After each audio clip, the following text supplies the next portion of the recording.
ఇచ్చిన అజరుద్దీన్ గారిని గెలిపించండి, మంత్రిని వేసి మీ ముందు నిలబెడతా అని. కానీ సమయం సరిపోకపోవడం వల్ల, కొన్ని సమస్యల్ని అధిగమించలేకపోవడం వల్ల అజరుద్దీన్ గారు ఆనాడు ఓడిపోయినా మీకిచ్చిన మాట ప్రకారం ఇవాళ మహమ్మద్ అజరుద్దీన్ గారిని ఈరోజు రాష్ట్ర మంత్రివర్గంలో మంత్రిగా ఈరోజు బాధ్యత తీసుకొని జూబ్లీ హిల్స్ ప్రజలకు ఇచ్చిన మాట ప్రకారం ఈనాడు వారు మంత్రిగా వచ్చి మీ ముందు నిలబడ్డారు. మిత్రులారా, ఇవాళ బీఆర్ఎస్ వాళ్ళు ఆటోలలో తిరుగుతున్నారు.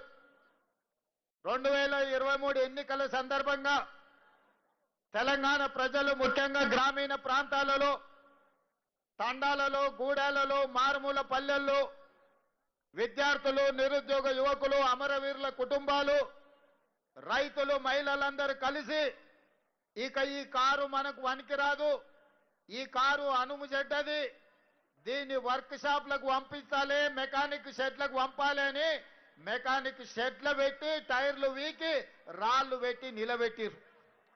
ఇవాళ తిరగనికే కారు షెడ్డు పోయిందని బిల్లా రంగాలు ఇద్దరు ఇవాళ జూబ్లీ హిల్స్ ప్రాంతంలో ఆటోలల్లో తిరిగి మళ్ళా మీ ముందల నాటకాలు మొదలు పెట్టిండ్రు. ఇవాళ వాళ్ళు జూబ్లీ హిల్స్ లో ఇప్పుడే కొత్తగా సమస్యలు వచ్చినట్టు, ఇప్పుడే ఈ సమస్యలు ఉన్నట్టు ఈ ప్రాంత ప్రజల్ని మభ్యపెట్టే ప్రయత్నం చేస్తున్నారు. అదేవిధంగా ఉప ఎన్నికల సందర్భంగా ఈరోజు మాగంటి సునీతమ్మని మీకు చూపించి భర్త చనిపోయిండు, ఆడబిడ్డకి ఎన్నికల్లో ఓటేయండి అని ఈరోజు మిమ్మల్ని అడుగుతున్నారు. నేను ఈ ప్రాంత ప్రజలకు ముఖ్యంగా ఈ పక్కనున్న బస్తీలు ఆనాడు పేదోళ్ళ దేవుడు, పేదోళ్ళ గుండె ధైర్యం పి జనార్దన్ రెడ్డి గారు 2007 నాడు చచ్చిపోయినప్పుడు, పీజేఆర్ గుండాగి చనిపోయినప్పుడు ఆయన కుటుంబానికి ఏకగ్రీవం ఇయ్యాలి అని ఆనాడు రాజకీయ పార్టీలు ఆలోచన చేసి గతంలో ఉన్న సాంప్రదాయాన్ని కొనసాగించే విధంగా పీజేఆర్ కుటుంబాన్ని ఏకగ్రీవం చెయ్యాలని నిర్ణయం జరిగింది.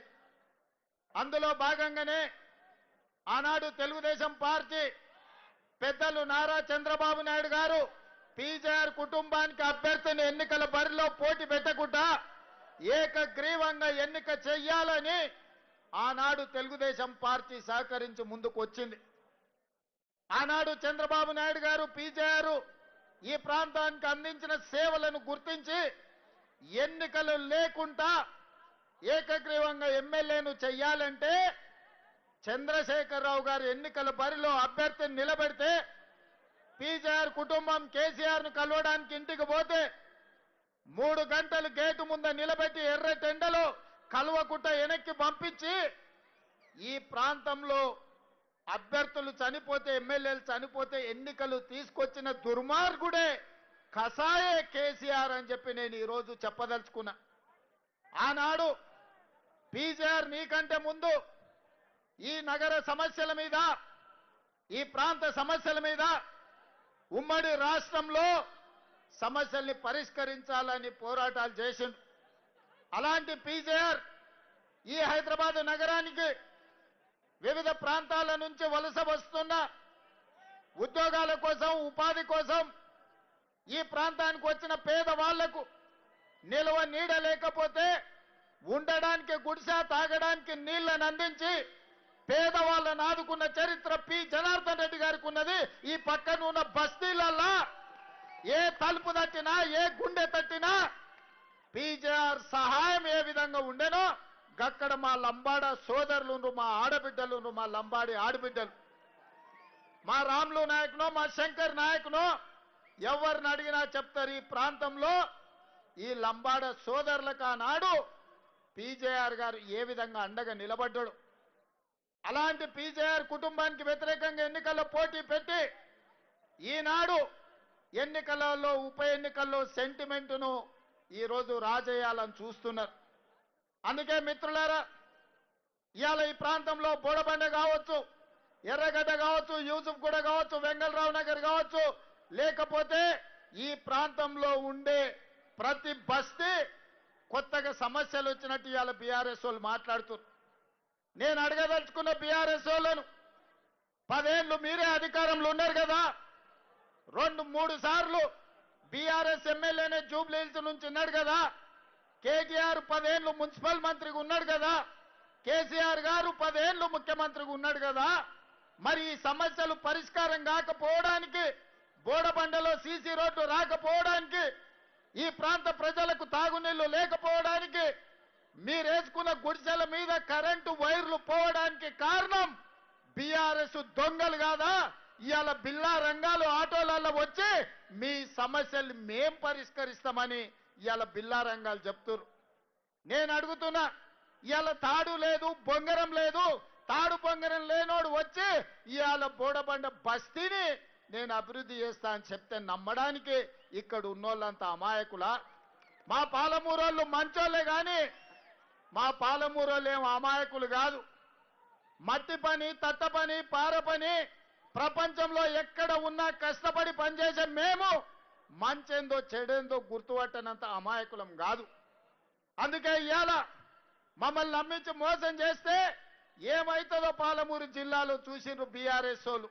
ఈసారి జూబ్లీ హిల్స్ లో చూడబోతున్నారు.